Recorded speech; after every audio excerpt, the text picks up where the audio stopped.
गौर करते हैं Rathore cassette company की तरफ से बाबा श्री लक्ष्मण दास जी के बारे में जो हमने राठौर कैसेट कंपनी में इनके जीवन चरित्र के बारे में दिया था। अब देखते हैं कि हमारे स्वामी जी ने क्या क्या लीलाएं की हैं। तो सबसे पहले हम इनके नाम की वंदना करते हैं। समझ के अपना ये वंदना स्वीकार करी लो, पड़ा हूं दूर डाली से गले का हार करी लो। मेरी ये जिंदगी बस बंदगी के लिए, मेरी ये जिंदगी बस बंदगी के लिए, मेरी ये जिंदगी बस बंदगी के लिए, मेरी ये जिंदगी बस बंदगी के लिए। स्वामी जी के चरणों में सर झुकाने के बाद में हम उनसे कह रहे हैं कि हे प्रभु हम क्या हैं? खाक का जर्रा हूं क्या मेरी हस्ती, फंस गया ऐसे तूफान में किस्ती।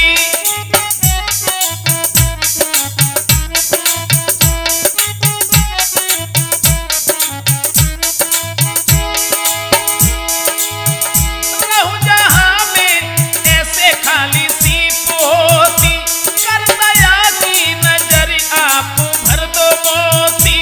बड़ी आशा, अरे बड़ी आशा खड़े तेरे दर पर लिए, बड़ी आशा खड़े तेरे दर पर लिए, बड़ी आशा खड़े तेरे दर पर लिए, बड़ी आशा खड़े तेरे दर पर लिए, बड़ी आशा खड़े तेरे दर पर लिए। कहने को लाखों है कोई मेरा नहीं, आप दरिया रहमतों के तुम जैसा नहीं।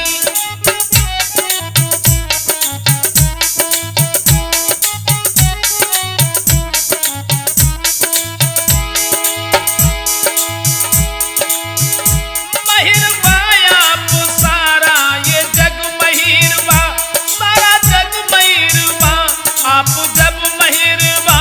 मेरे भी घर, अरे मेरे भी घर जला दो खुशियों के दिए, मेरे भी घर जला दो खुशियों के दिए, मेरे भी घर जला दो खुशियों के दिए, मेरे भी घर जला दो खुशियों के दिए। हाँ समझ के अपना ये वंदना स्वीकार कर लो, पड़ा है दूर डाली से गले का हार कर लो। मेरी ये जिंदगी, मेरी ये जिंदगी बस बंदगी के लिए, मेरी ये जिंदगी बस बंदगी के लिए, मेरी ये जिंदगी बस बंदगी के लिए, मेरी ये जिंदगी बस बंदगी के लिए। पापों की घटा घोरी घमसान है, और जग सिंधु का वेग बलवान है।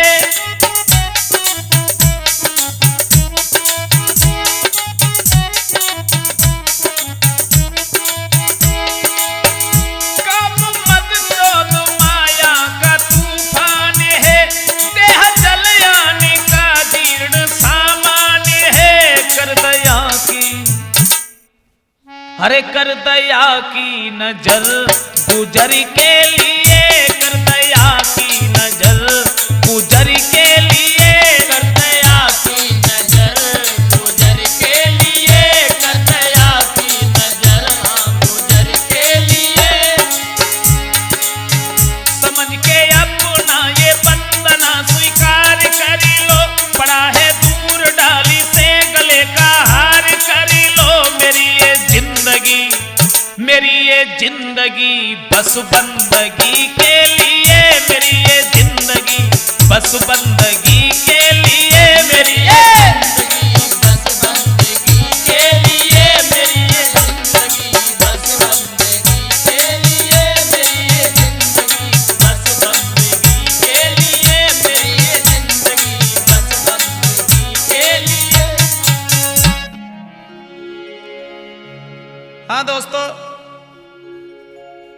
देखते हैं बाबा जी के बारे में कि इन्होंने क्या क्या लीलाएं की हैं।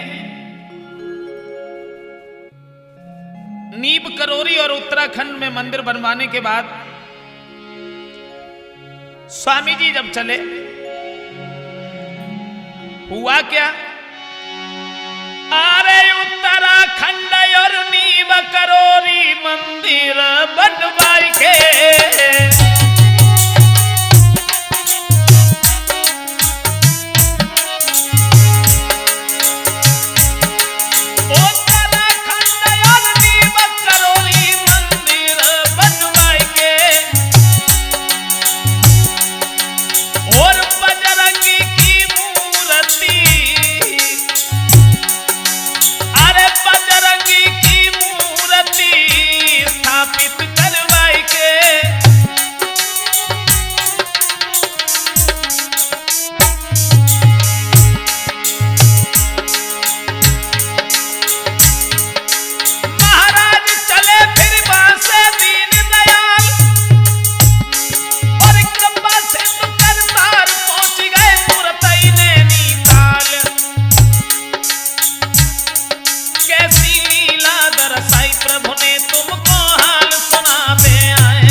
स्वामी जी जो थे नीब करोरी और उत्तराखंड में मंदिर बनवाने के बाद में जैसे ही आगे बढ़े हैं, धीरे धीरे बहस से आगे को बढ़ते हुए जा रहे हैं। सोचा है कि अब हम यहां पर नहीं रहेंगे और नैनीताल को जाएंगे। कंधे पर कम्बल पड़ा हुआ है, कुर्ता पहने हुए हैं, घुटनों तक धोती लटक रही है। और यही सोच करके जब वहां से आगे बढ़े नैनीताल में पहुंचे और नैनीताल से लगभग 1.5 किलोमीटर दूर और चले। कम्बल तो कंधे पर झूल रहा था। हुआ क्या? बाबा जी जब चले तो लो कम्बल तुरंत उठाई है रे चली बेटी लाग लगाई है लो।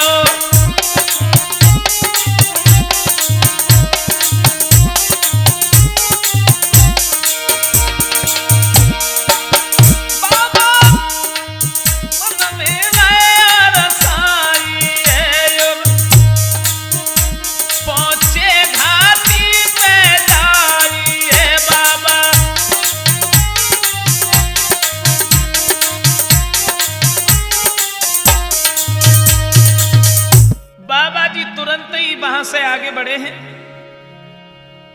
और ये नैनीताल से 1.5 किलोमीटर दूर जहां पर पहाड़ था, उस पहाड़ के नजदीक पहुंचे। वो पर्वत कैसा था? मिट्टी और बजरी का पहाड़ था। बड़ा ऊंचा पहाड़ है और इतना भयानक पहाड़ था, डर की वजह से उस जगह पर कोई जाता नहीं था। लेकिन स्वामी जी ने जब देखा, क्या देखा? अरे देखी नजरी उठाई, पहाड़ दिखाई बजरी को कच्चा और पैर धरे धस जा तरे चाहे कितनी करो सुरक्षा। क्या देखा? बजरी का पहाड़ है और वो कच्चा पहाड़ जो था अगर पैर धरते हैं फिर भी धंस जाता है और डर की वजह से कोई वहां पर नहीं जाता था।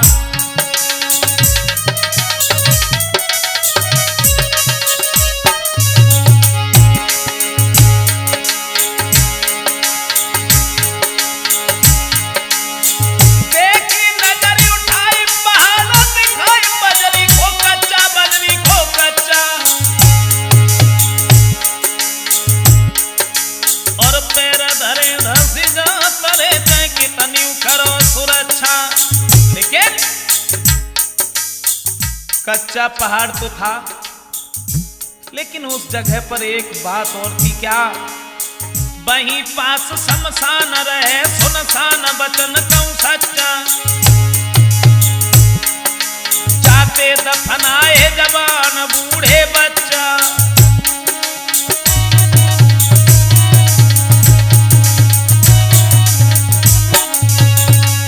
क्या देखा पहाड़ है और उसी पहाड़ के समीप शमशान घाट है जो नैनीताल के लोगों को दफनाया जाता था। बाबा जी ने एक बात सोची, बात ये सोची कि हमें इस जगह पर मंदिर बनवाना चाहिए, लेकिन कैसे? क्योंकि डर की वजह से कोई यहां दिन में भी नहीं आता है, भला रात में कैसे रुकेंगे लोग यहां पर? खड़े खड़े सोच रहे हैं, उस पहाड़ के नजदीक खड़े हैं और मन में सोचा, क्या सोचा कि सोचा मन में बाबा जी ने, और इस जगह का सबको डर लगता।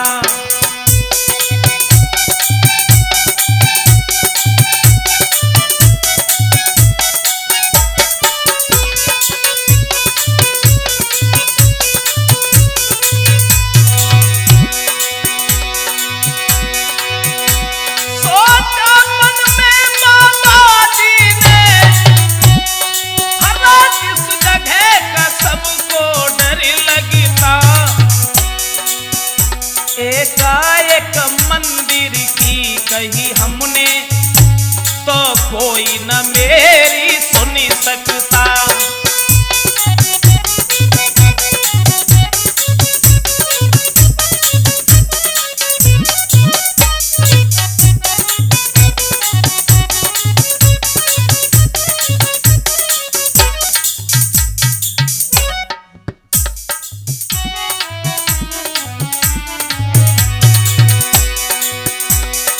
स्वामी जी उस जगह पर खड़े और खड़े खड़े सोचने लगे क्या करें क्या न करें।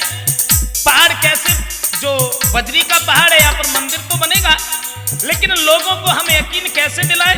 अगर अभी हमने कुछ कहा तो वो हमारी बात को नहीं सुनेंगे। सोचा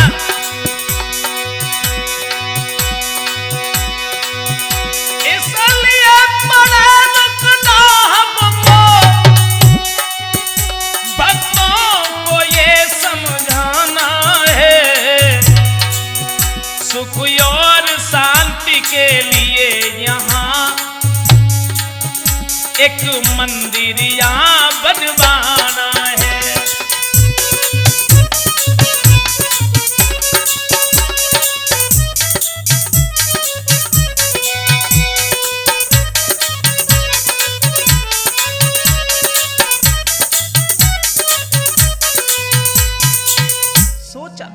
क्या करें, लेकिन अभी हमें कुछ दिनों के लिए रुकना है। और इतने शब्द सोचने के बाद में स्वामी जी जो थे उसी जगह पर, उसी पर्वत के नीचे बैठ जाते हैं। उन्हें बैठे बैठे जब 2-3 दिन व्यतीत हो गए, नैनीताल के भक्तों ने देखा तो स्वामी जी के नजदीक आने जाने लगे। कोई भोजन लेके आता है, स्वामी जी जो हैं भक्तों के बीच में बैठे रहते हैं, प्रवचन करते रहते हैं। अब तो जो भक्त उनके नजदीक आते हैं उनके हृदय में स्वामी जी के प्रति श्रद्धा बढ़ने लगी। और ऐसा ही नहीं, धीरे धीरे जब समय व्यतीत हुआ तो उस जगह पर छोटे पूरे भंडारे भी होने लगे। कोई चाय बनाता है, कोई पूड़ियां बनाता है। हुआ क्या? अरे भक्त सब मिल पास में आवे,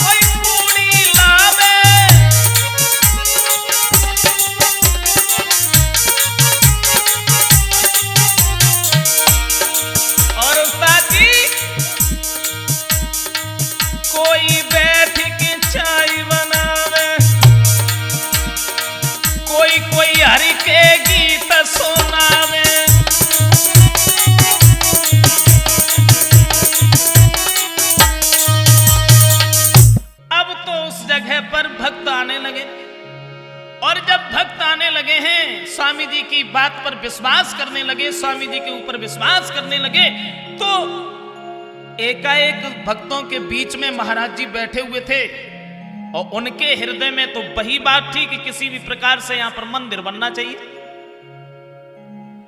बैठे थे तो एकदम से एक बात कही है, देखो तुम सब लोग हमारे पास में आते हो और हमारी इच्छा है इस पहाड़ के ऊपर, इस पर्वत के ऊपर एक मंदिर बनना चाहिए।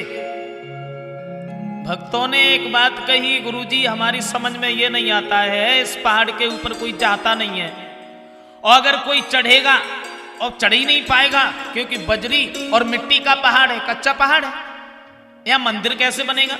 तो स्वामी जी ने कुछ नहीं कहा, एक बात कही, देखो आज तो छोड़ो, लेकिन जब मंगलवार आए तो इस पहाड़ के ऊपर बजरंगी की एक मूर्ति लगा देना।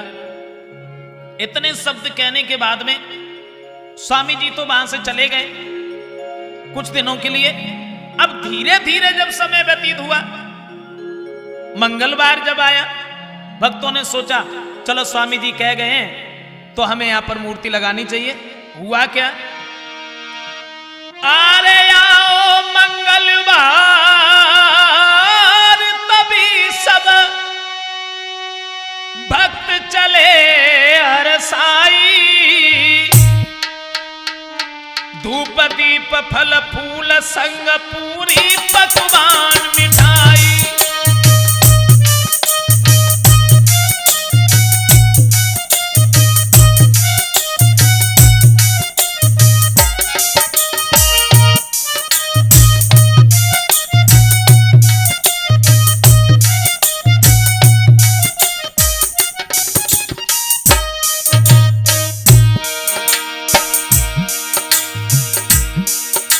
मंगलवार जब आया और भक्त जितने भी थे सब चले, पहाड़ के ऊपर पहुंचे। हुआ क्या,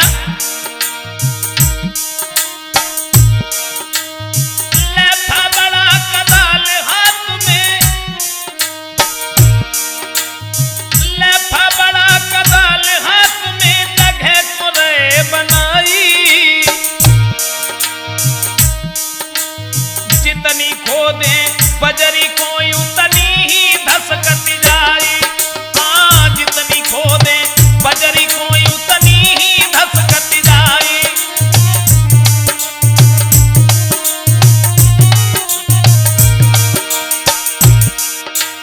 मंदिर के ऊपर जैसे ही पहुंचे, फावड़ा हाथ में है, मूर्ति को लगाने के लिए, मूर्ति की स्थापना करने के लिए जब जगह को बनाने लगे हैं, लेकिन पहाड़ को खोदते हैं और जितना खोदते हैं वो उतना ही धंस जाता है। सोचा क्या करें,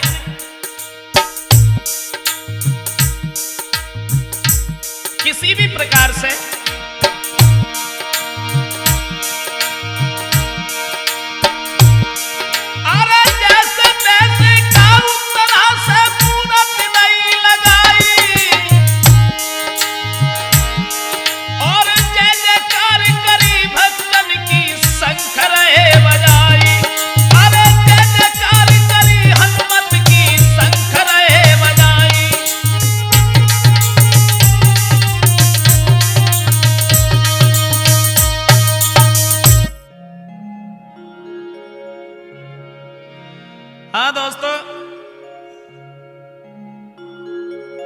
भक्तों ने किसी भी प्रकार से बजरंगी की जब मूर्ति लगाई है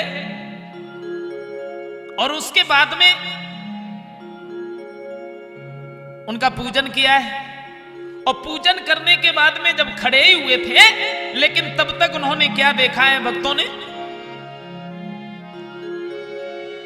तो काले सफेद बड़े सींग के दो बैल कहीं से आए,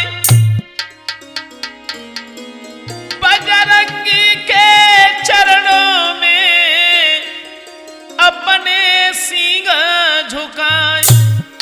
क्या देखा है भक्तों ने, दो बड़े बड़े बैल कहीं से आते हैं, एक काला है एक सफेद है, बजरंगी के चरणों में अपने सर को झुकाया है।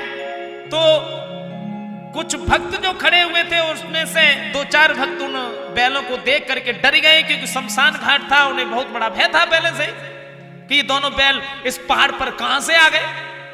तो एक बैल जो था वो तुरंत ही वहां से गायब हो जाता है, और दूसरा बैल जो था वो प्रसाद खाने के बाद में वो भी चला जाता है।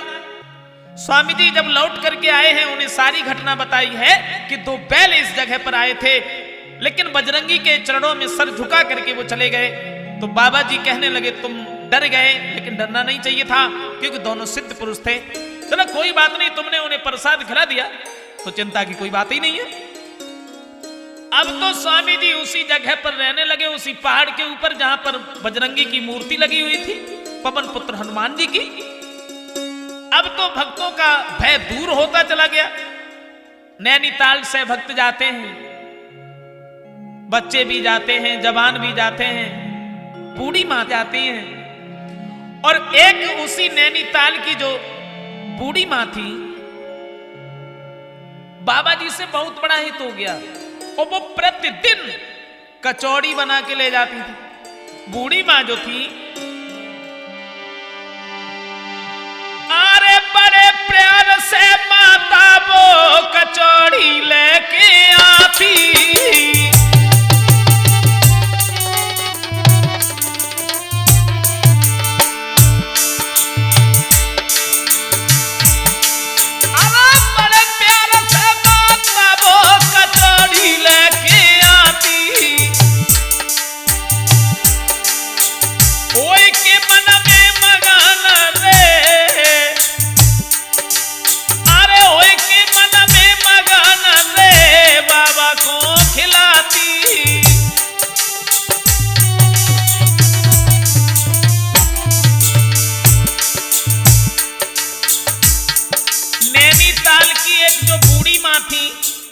स्वामी जी के लिए कचौड़ी लेके आया करती हैं, लेकिन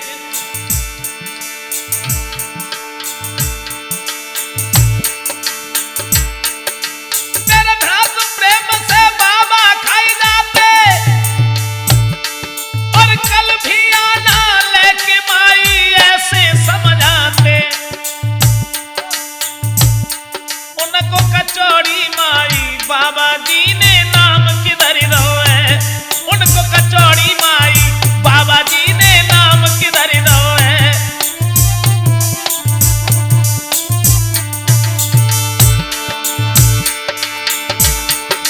अरे नाम किधर दो है रे बाबा ने, नाम किधर दो है रे बाबा ने, नाम किधर दो है।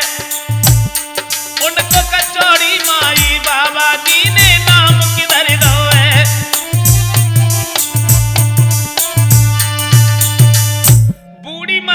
वो कचौड़ी लेकर के जब आया करती हैं, और बाबा जी बड़े प्रेम से उन कचौड़ियों को खाते हैं, और बड़े प्रेम से बाबा जी ने उन बूढ़ी मां जो थी उनका नाम कचौड़ी मां रख दिया। अब तो सब कचौड़ी मां कहते हैं।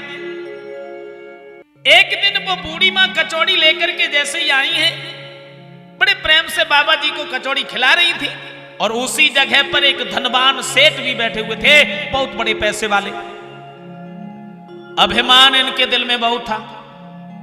बाबा जी पहले से ही समझ रहे थे कि इनके दिल में अभिमान है, और बाबा जी को जब बड़े प्यार से बड़े प्रेम से कचौड़ी को खाता हुआ जब देखा है उन सेठ ने, तो एक बात सोची है कि बाबा जी को बहुत दिन से कचौड़ी मिली नहीं है, हमें ऐसा मालूम पड़ता है, इसलिए खा रहे।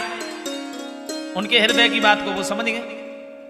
सेठ जी ने बड़े अभिमान भरे शब्दों में एक बात कही, स्वामी जी आप इन कचौड़ी को खा रहे हैं, आप हमारे घर पर चलो, हमारे घर पर किसी भी बात की कोई कमी नहीं है।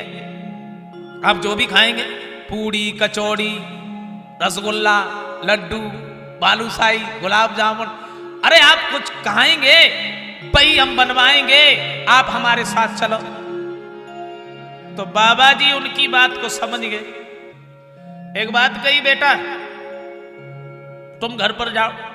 बोले ठीक है, मैं घर पर जा रहा हूं, और कल हमारे घर पर आपका निमंत्रण है, सारा भोजन मैं बनवाऊंगा। तो बाबा जी ने जाते समय एक बात कही, चलो हम नहीं खाएंगे तो कुत्तों को तो खाने के लिए हो ही जाएगी, भोजन बनवा ले। अभिमान में भर करके सेठ जी अपने जब घर पर पहुंचे, अभिमान तो था बहुत ज्यादा, और सेठानी को नजदीक बुला लिया, बोले इधर आइए।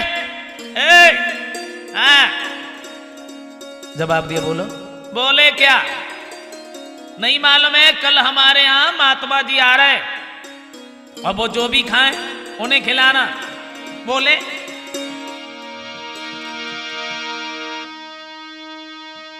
अरे बोले सेठ सेठानी से तुम सुनियो मेरी बानी रे।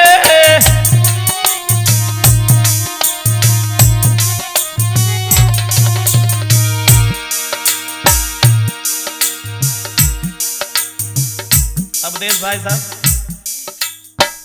सेठ जी बड़े अभिमान में बोले, बोले मेरे पास में, मेरे घर में किसी भी बात की कोई कमी नहीं है त्यागी महाराज। हाँ, बोले कोई कमी नहीं है। और कल महात्मा जी आ रहे,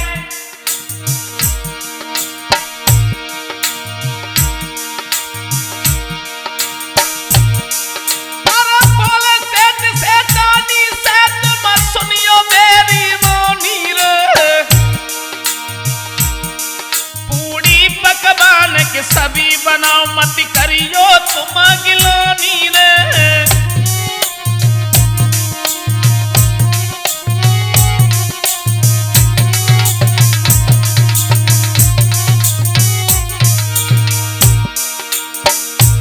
बोले तुम्हें नहीं मालूम है,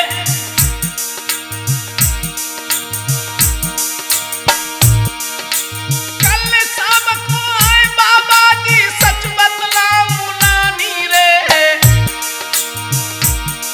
मेवा मिष्ठान की जो कछु खावे, सबई उन्हें जीवानी रे।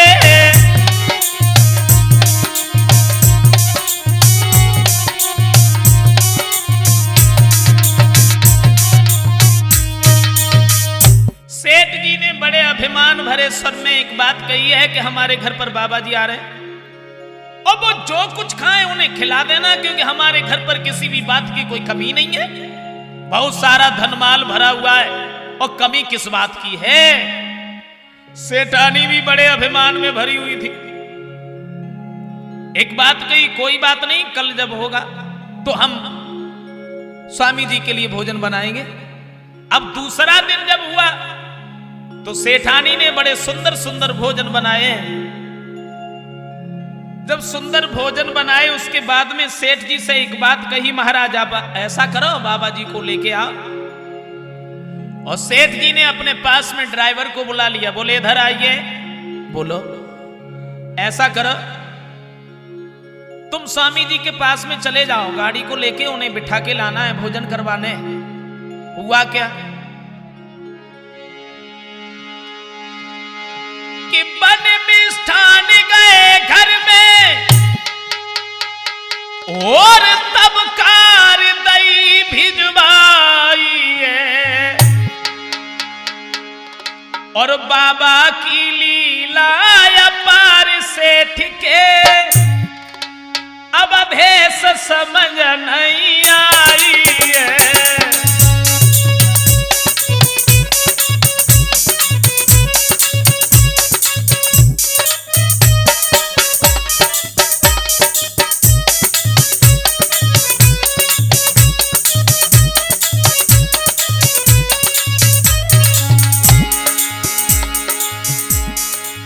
सेठ जी बड़े अभिमान में भरे हुए थे और तुरंत ही ड्राइवर को बुला लिया, बोले इधर आइए, गाड़ी लेके जाओ। महेंद्र भाई साहब, वो ड्राइवर भी बड़े अभिमान में था, क्योंकि पैसे वालों सेठ जी थे और पैसे वालों का ही ड्राइवर था ना। लेकिन बाबा जी की कैसी लीला,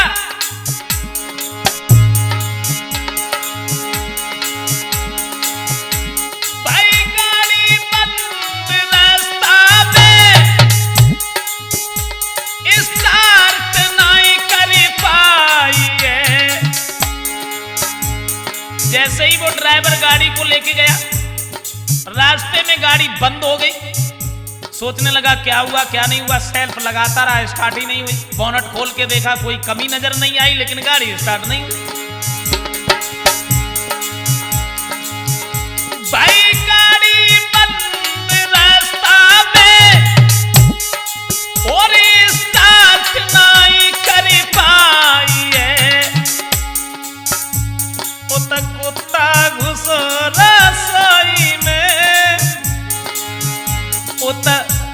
घुसा घुसो रसोई में, जन सबरी खाई मिठाई है।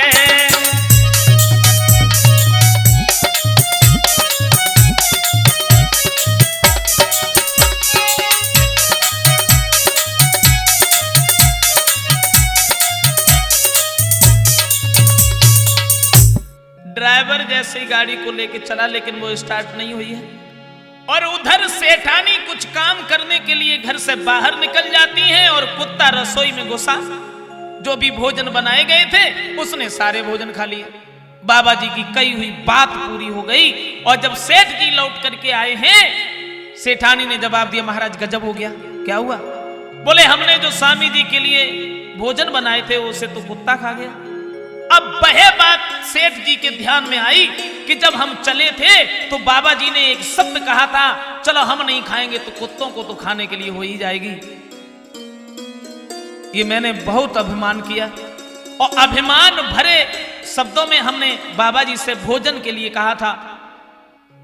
तुरंत ही सेठ जी वहां से भागे, स्वामी जी के नजदीक पहुंचे हैं, उनके चरणों पर गिर पड़े, कहने लगे प्रभु हमें माफ कर देना, मेरे दिल में बहुत बड़ा अभिमान था, मैं आपको समझ नहीं पाया, अब हमें माफ कर दो। तो बाबा जी कहने लगे देखो बेटा, अभिमान नहीं करना चाहिए। अगर हम धन का अभिमान करते हैं तो ये भी हमारा हरदम साथ नहीं देता है। अगर हम शरीर का अभिमान करते हैं तो ये भी नष्ट हो जाता है। अभिमान नहीं करना चाहिए क्योंकि यहां पर ज्यादा दिन तक नहीं रहना है। बाबा जी बोले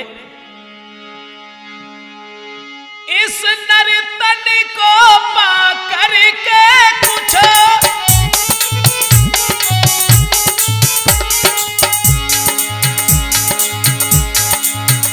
इस नर्तन को पा करके कुछ अरे ऊंच नीच का ध्यान न हो, अपने घर का अपने बल का, अरे अपने घर का अपने बल का,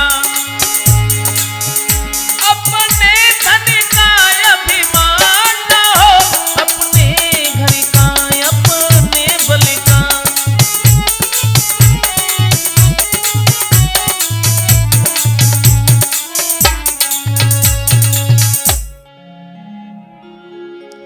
स्वामी जी ने जवाब दिया बेटा अभिमान नहीं करना चाहिए, और ये संसार है, यहां ये जो तुम्हें मानुष तन मिला है बड़े सौभाग्य से। इस संसार में लोग तुम्हारे अच्छाइयों के बारे में भी सोचेंगे, बुराइयां भी करेंगे, लेकिन तुम किसी के बारे में कुछ गलत मत सोचो। और बाबा जी बोले लाला तुम्हें नहीं मालूम है कि दुनिया में नाम आपका, दुनिया में नाम आपका बदनाम न हो जाए।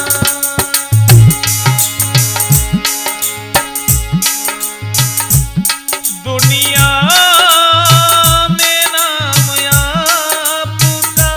वो दुनिया में नाम आपका बदनाम न हो जाए।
और उस्ताद जी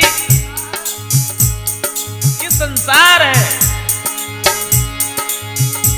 थम थम के कदम रखो नहीं दम का ठिकाना।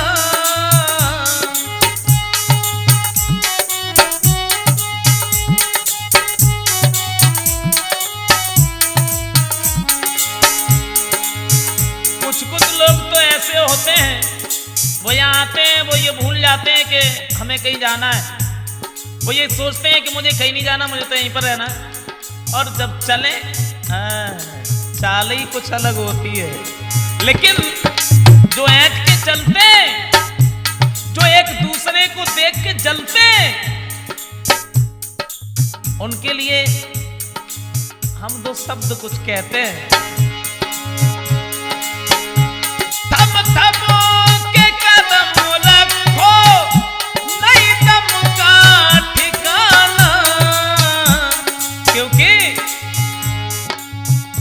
कहीं जाने और जिस्म में, कहीं जाने और जिस्म में सलाम न हो जाए। अरे कहीं जाने और जिस्म में सलाम न हो जाए। डरते ही रहो कोई, हाँ डरते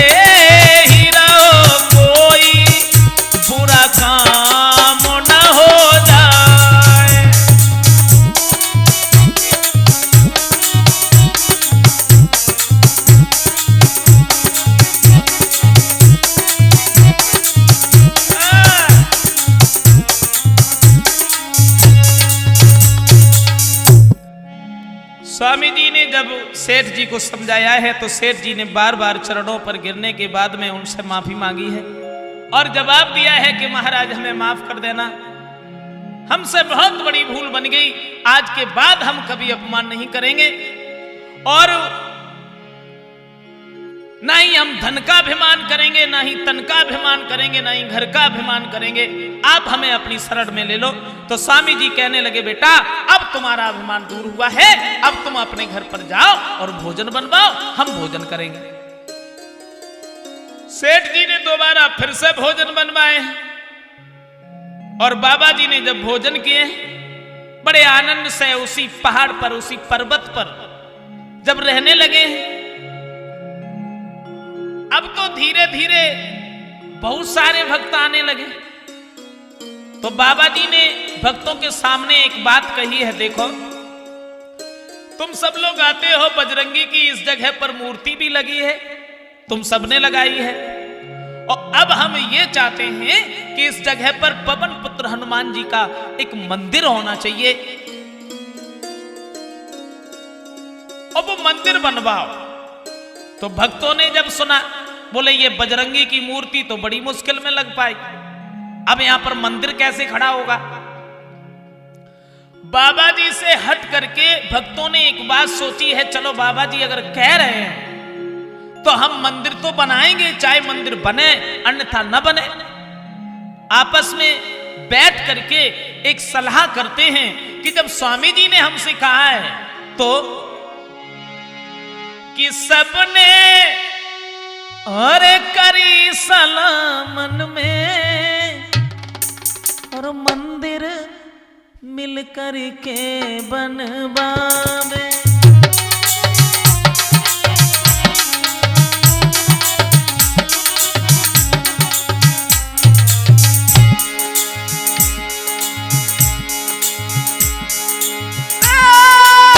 सबने करी सलामन में मंदिर मिल कर के बनवावे।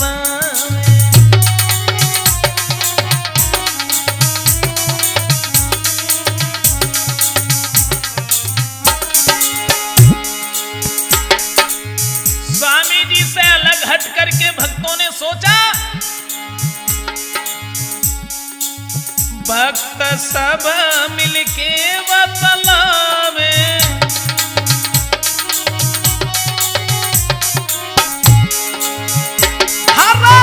अपनो अपनो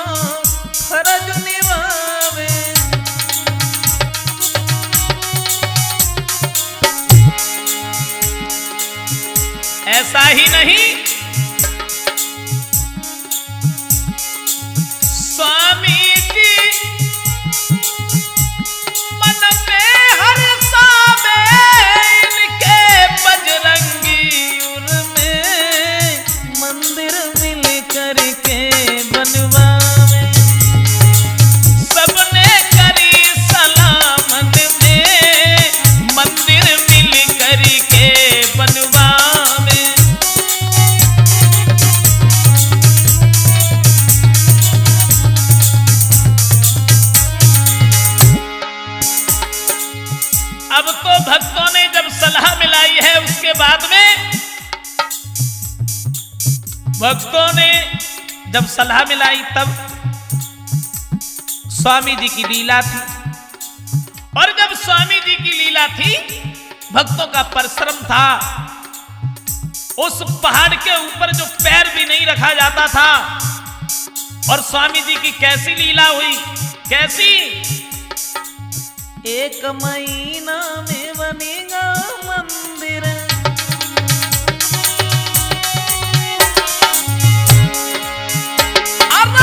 बजरंगी की मूरत अंदर,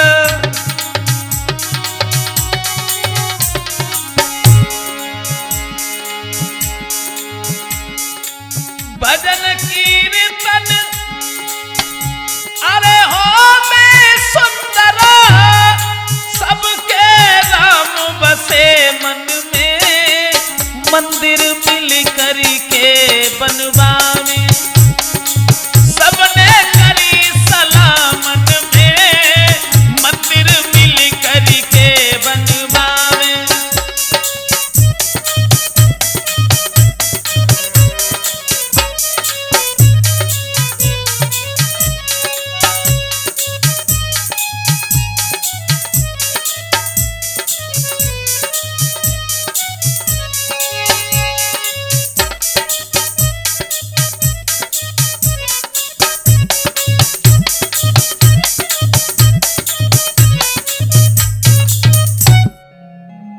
जवाब दिया। मंदिर जब बना है, अब मंदिर बनने के बाद में हनुमान जी की जब मूर्ति बनाई गई, क्योंकि पहले छोटी मूर्ति लगी थी, उसके बाद में बड़ी मूर्ति बनाई गई। और जब बड़ी मूर्ति बनाई गई है, लेकिन मूर्ति तो बनी गई, हनुमान जी का मुखमंडल नहीं बन रहा था। अब तो भक्त बड़े हैरान हैं, सोच रहे हैं कि हनुमान जी का मुखमंडल कैसे बने। बाबा जी के नजदीक पहुंचे, जवाब दिया क्या करें क्या न करें, बजरंगी का मुखमंडल नहीं बन रहा है, बनाते हैं वो गिर पड़ता है, टूट जाता है। तो बाबा जी ने उन भक्तों से कुछ नहीं कहा। उसी नैनीताल में शिवदत्त जोशी के घर में एक छोटी सी कन्या थी। रात का समय था, और रात का समय था, बाबा जी ने सुपन में उससे एक बात कही है। उस जरासी कन्या से जो लगभग 9 वर्ष की थी, उससे एक बात कही है, देखो बेटी तुम अपने माता पिता से एक बात कहो। बोले जिस जगह पर बजरंगबली की मूर्ति बन रही है, उस जगह पर सुंदरकांड का पाठ होना चाहिए, रामायण का, और एक चौपाई पढ़ते जाओ, बजरंगबली की मूर्ति बन जाएगी।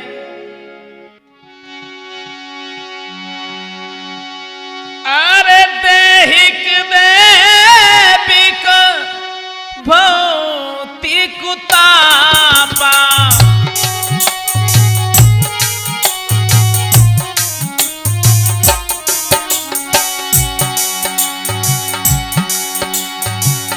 दैहिक देविक भौतिक तापा, राम राज का हुआ नहीं व्यापा।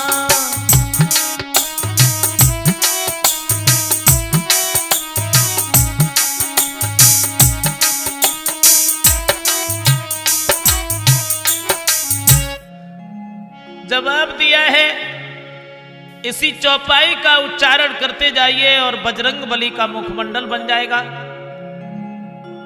अब इसी चौपाई का जब उच्चारण हुआ है तो बजरंगबली का मुखमंडल बन जाता है। जब मंदिर बना उसके बाद में बाबा जी की एक मनसा जागृत हुई है कि अब तो यहां पर मंदिर भी बन गया, लेकिन अब भंडारा होना चाहिए, भंडारा। भक्तों से कहा है, और जब भक्तों से कहा है उसके बाद में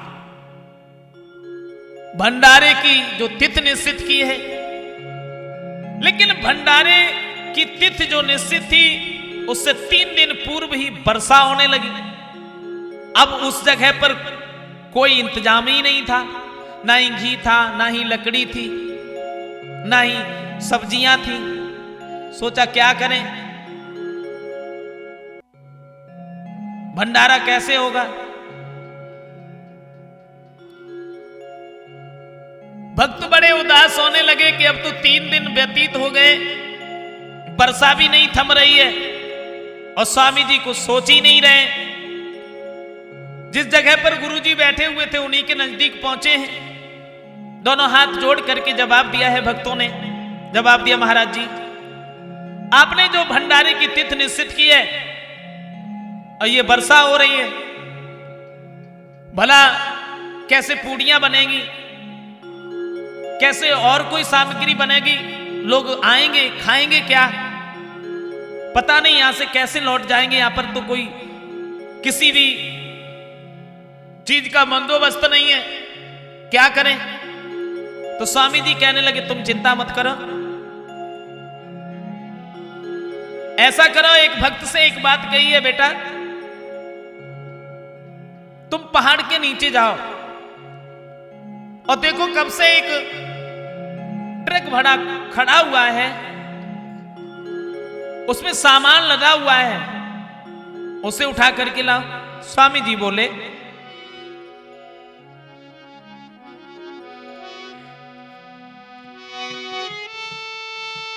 कि सामान निकालो गाड़ी से और जो नीचे खड़ी देर से है, सच कहूं बात तुमसे भक्तों, सच कहूं बात तुमसे भक्तों,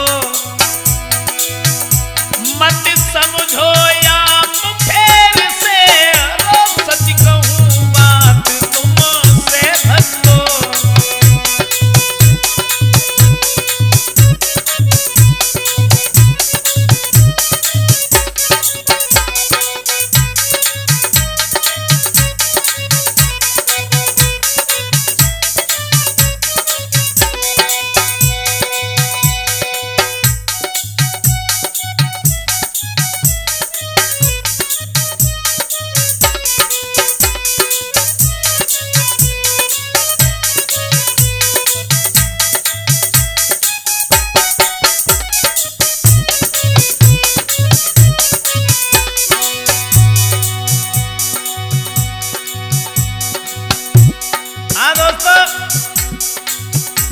स्वामी जी ने एक बात कही है बेटा, अरे चिंता की क्या बात है, नीचे उतर के तो देखो, ट्रक खड़े हुए।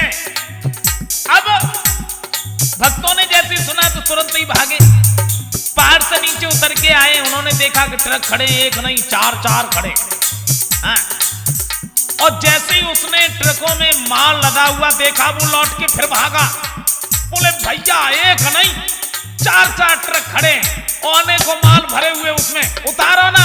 स्वामी जी की क्या गलती है, स्वामी जी ऊपर बैठे हुए हैं, हम सबने माल नहीं उतारा, उतारो।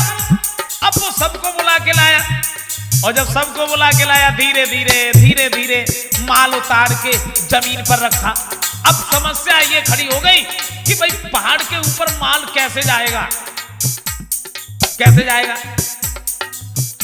लेकिन स्वामी जी की पता नहीं कैसी लीला हुई कि उस जगह पर पहाड़ वाले जो कुली होते हैं ना, कुली, और वो पहाड़ वाले कुली उस जगह पर आ गए। उन्होंने सारा माल ऊपर पहाड़ के ऊपर पहुंचाया धीरे धीरे। और जब माल पहुंचाया, स्वामी जी कहने लगे, भक्तों अब काहे बैठे हो? अरे भाई पूड़ियां क्यों नहीं सेकते, शुरू क्यों नहीं करते भंडारा? अब जब ये कहा तो सब भक्त मिलकर के जुट गए। हुआ क्या,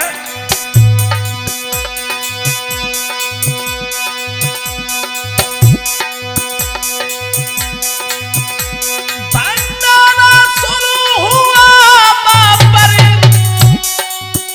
सब लोग खुशी से आने लगे।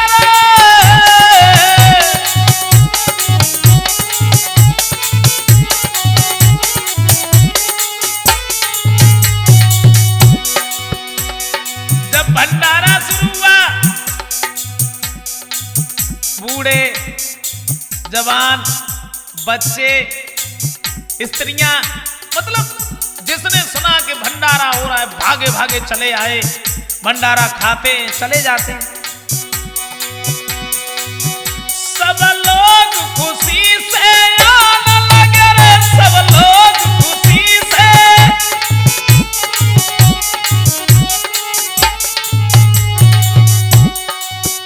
सब लोग खुशी से आने लगे, बूढ़े जवान छोटे बच्चा।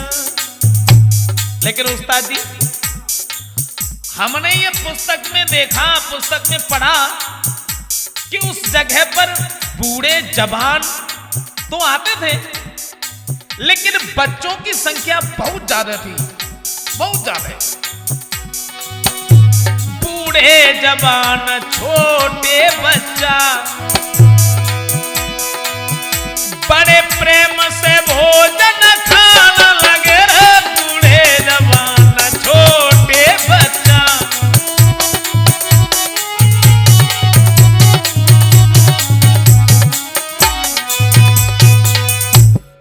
भंडारा जब हुआ है तो उसमें बच्चे ज्यादातर हैं। अब एक दिन नहीं बल्कि 3 दिन तक भंडारा यूं ही चलता रहा, लेकिन घी समाप्त हो गया। और जब घी समाप्त हुआ, स्वामी जी के पास में भक्त भागे भागे पहुंच गए। जवाब दिया, महाराज जी अब क्या करें? बोले क्यों? काय खाने वाले लोग तो बहुत आ रहे हैं, लेकिन घी बिल्कुल नहीं रहा, पूड़ियां किस में सिकेंगे, क्या करें? तो बाबा जी की मनसा थी, एक बात कही है, तुम परेशान क्यों होते हो? उस कमरे में देखो, किसी ने, हमें ऐसा मालूम पड़ता है कि डिब्बों में घी छिपा करके रख दिया है। और उस कमरे में देखा, किस कमरे में? जिसमें जल भरा हुआ रखा था पहले से ही। क्या देखा है कि उसमें जल नहीं था बल्कि डिब्बों में घी था। कैसी थी लीला प्रभु की। और वो घी लेकर के जब आए,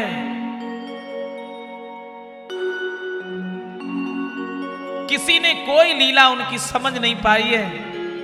और जब भंडारा हुआ है उसके बाद में बाबा जी ने एक बात कही है, इस जगह पर जो शमशान घाट था जिसमें बच्चे दफनाए जाते थे, बूढ़े दफनाए जाते थे, जवान भी, आज उन सबका उद्धार हो गया है प्रभु का प्रसाद पाने के बाद में। लेकिन भक्तों, हमने पुस्तक में लिखा, ये भी देखा है, उस जगह पर बजरंगबली का ही नहीं बल्कि भगवान श्री राम का भी मंदिर बना है। और आज श्री राम का ही नहीं बल्कि भगवान शंकर और पार्वती का भी मंदिर बना हुआ है उसी जगह पर। आज सब लोग जाते हैं, बजरंगबली को प्रसाद चढ़ाते हैं, उनके दर्शन करते हैं, और जो भी मनसा लेकर के जाते हैं वो पूर्ण होती है। हमारी बाबा जी की ये लीलाएं थी। अब देखेंगे, ये तो एक छोटी सी लीला थी, आगे देखेंगे राठौर कैसेट में कि बाबा जी ने फिर और क्या क्या लीलाएं की, तो हम आपके सामने दर्शाते रहेंगे बाबा जी के लीलाओं के बारे में। अब कीर्तन बोल लीजिए, हरे जय बोलो